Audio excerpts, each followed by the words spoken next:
Top 5 Best Mirrorless Camera for Landscape Photography. Number 5. Panasonic G85. The Panasonic G85 is another great Panasonic camera capable of 4K recording, but in a smaller and cheaper package than the GH5. Inside, we find the same 16.1 megapixel sensor as in the GH4. You've got sensor shift image stabilization that helps up to 5 stops, a touchscreen-enabled 3.0 inches articulating LCD and environmental sealing. Seeing as the G85 costs less than $1,000, this weather sealing edition is great if you're looking for a camera to use in tougher conditions. Seeing as this is a cheaper version of the GH5, what do you lose? Well, you've still got 4K video recording, just not with as many additional features. Most people who aren't serious about videos won't miss them, so as long as you're looking to get good 4K footage straight out the camera, the Panasonic G85 is absolutely fine. The number of focus points is much smaller, with 49 versus 225. It can shoot slightly slower, 9 fps versus 12 fps, but anything over 7 is excellent for wildlife and sports. Both of these advantages aren't really bad or anything, it's just that the GH5 offers that much more for the money. You won't feel limited by them. Panasonic G85 is perfect if you're looking for an advanced mirrorless camera that doesn't weigh too much, offers exciting features such as 4K videos, built-in stabilization, 9 fps, and touchscreen, but doesn't cost nearly as much as the GH5. Why is it good for landscape? This is another one of those compact 4K cameras we've been seeing lately. On the inside, the G85 resembles much of the previous GH4. A 16 megapixel sensor, stabilization up to 5 stops, an articulating LCD screen and 4K video recording. Why should you get it? If you prefer its size and weight and want to stick to Panasonic. It's not one of the go-to landscape cameras you'll mostly hear about, but it does offer plenty for the price. Coming in number 4. Fujifilm X-T20. If you like the Fujifilm X-T2 but want something similar, yet cheaper, take a look at the Fujifilm X-T20.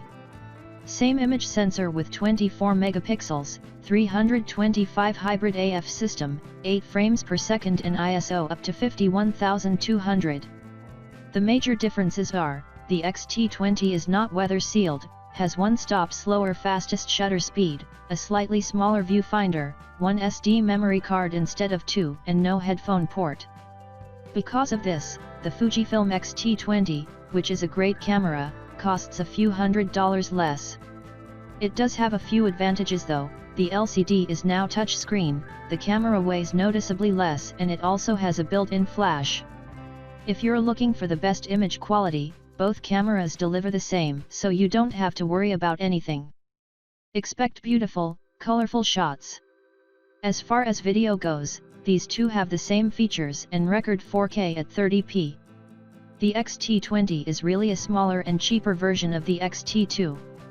Great for any type of photography, whether it's streets, sports, or casual/traveling, the X-T20 is definitely worth the money. Why is it good for landscape? If you don't need weather sealing or built-in stabilization, the X-T20 has your back. It's just like the X-T2 on the inside, but cheaper since you lose a couple of features, but not sensor performance. Coming in number 3. Fujifilm X-T2. The Fujifilm X-T2 is our favorite mirrorless camera from Fuji. Released in 2016 and replacing the famous X-T1, it sure does bring a lot of exciting improvements.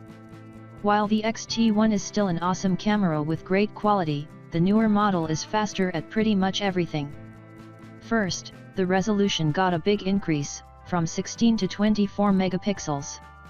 If you mostly share your photographs online, then the extra 8 megapixels won't really make a big difference. However, for cropping, printing large and still retaining plenty of details, extra 8 million pixels is a ton more information. Again, this is subjective and depends on where your photographs are displayed. Image quality is absolutely fantastic. Colors and contrast look wonderful and you'll love shooting in JPEG. Dynamic range is also really impressive for an APS-C camera, so hats off to Fuji. Pair the camera with any of the great Fuji's X lenses and you've got a great combination for just about anything, from portraits, events, to street and sports photography. Sports? Yes, if the X-T1 AF performance was not that good to you, the new X-T2 definitely delivers. It boasts a 325 AF point system, with 169 of those phase detection for improved speed. The body even has an AF point selection joystick to focus on the point you want quicker, similar to more advanced DSLRs. Simply put, the old X-T1 priority was still images, based on the AF speed. Now, you've got that plus action photography covered. The Fujifilm X-T2 has also been improved for video use. It records 4K videos at 24p, has a microphone jack and allows you to choose the F-Log profile. Autofocus accuracy and speed during recording are okay, but sometimes you'll be better off doing it manually. Check out some beautiful X-T2 4K footage on YouTube. For storing your files, you had one SD slot on the X-T1. Now, you've got two SD slots, and the first one supports UHS 2 for faster writing and reading with the latest memory cards. Should you decide to use the USB, it's now USB 3 versus 2, something we miss seeing on many newer cameras. For sharing your shots, it's got the same Wi-Fi functionality but no NFC. With all the exciting new features that need quite a lot of processing power, the X-T2 still manages to shoot up to 350 shots before the battery empties. That's only 10 less than on its predecessor. The body size and weight have also increased, but by nothing drastic, from 771 grams to 817 grams. The 3.0 inches LCD screen offers the same resolution and no touch screen, so no improvements here. Why is it good for landscape? Again, the 24 megapixel sensor and image quality are top for all sorts of photography styles. Unlike Olympus, Fuji uses APS-C sensors in their cameras, so you can expect better high ISO performance. The X-T2 is weather sealed, has two SD card slots with full UHS 2 support. It's very easy to operate and the whole system has a lot of good lenses. There's one feature missing that every single other non-Fuji cameras has, and that's built-in stabilization. We find it very important, so this final buying decision is up to you. If the lens has is built in, that's good, but it's still something we can't ignore when everyone else offers it. There's also no touchscreen LCD capability. Coming in number 2. Olympus OMD EM10 III. If you are looking for a small, compact, and cheap camera that has plenty of exciting features, the Olympus EM10 III is our top pick. It's the cheapest Olympus OMD mirrorless model, but this little camera can record 4K videos at 30 fps or even HD at 120 fps. Inside, you will find a 16 megapixel sensor, built-in image stabilization, an articulating touchscreen LCD, 8.6 frames per second and 121 AF points, compared to 81 on the previous model. You're probably thinking you're losing a lot of features since the Olympus OMD E10 III is so cheap. Is that true? The only negative thing we could find is the same as with its predecessor, there's no weather sealing. Not a deal breaker since many more expensive cameras don't offer that either, but we had to point out something. If you're serious about video recording, you should also know that there is still no external microphone port, so you'll have to spend more if professional audio quality is a must for you. The Olympus OMD EM10 III is a brilliant camera if you want to spend as little as possible, yet still receive all the latest features such as 4K videos, built-in stabilization, 8.6 fps and great imaging sensor. It is extremely light and compact, so it's excellent for daily photography, traveling and also other types of photography, from sports, landscape, weddings, and so on. Put it in your pocket and go. Why is it good for landscape? The Olympus EM10 III is extremely light and compact, making it an ideal companion for hikes and traveling. Sometimes carrying too much gear results in you not even using the camera, so if you think that describes you, do consider a small camera system. The 16 megapixel sensor is nothing to boast about resolution, but it's a good choice for any type of photography. Yes, you can still print big and crop, just not as much as with other cameras. Despite its cheap price tag, the Olympus still comes with built-in stabilization, articulating LCD touchscreen and even 4K video recording. For around $500, you won't find anything better.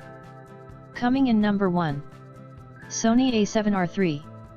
The Sony A7R III is a camera that delivers in every department. First, it's got a monster 42.2 megapixel sensor, just like its predecessor. However, the A7R III has an improved image processor, which makes this 42 megapixel sensor perform better in low light, maximum ISO of 102,400.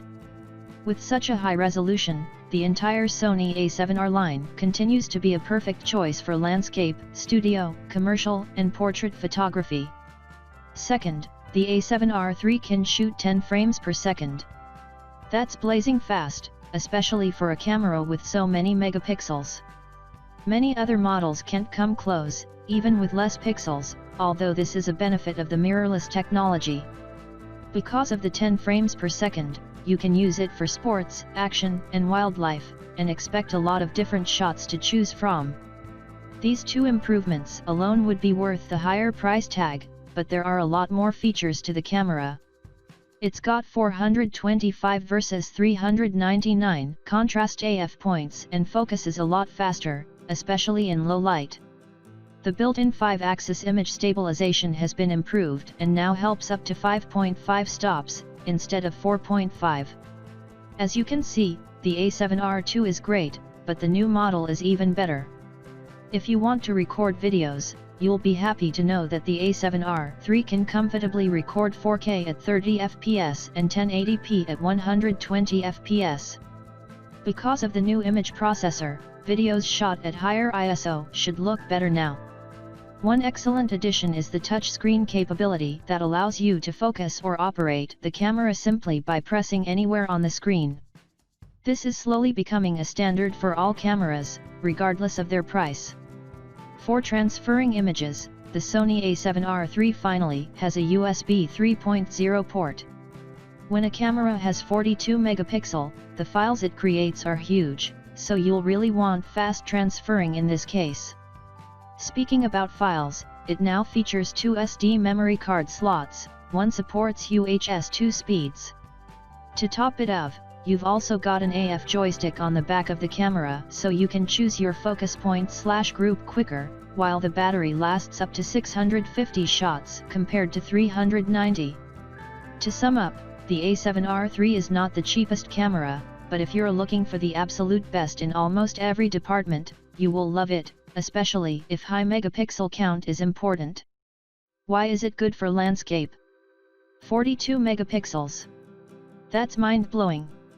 If you decide to crop like a madman or print huge, you will still get beautiful images with plenty of resolution, so no one will even know it's not the original shot. Sometimes, a wide-angle lens can be too wide, and you'd like to zoom closer to the scene. Having this many pixels is the way to do it without buying a new lens. Then there's the built-in stabilization up to 5.5 stops, one better than A9, 4K video recording, 2 SD card slots, USB 3.0 port for quickly transferring those big files, and a 650 shots battery life. If you think the A9 is too expensive and don't want 20 fps, but can live with 10 fps, save some money and get this camera instead.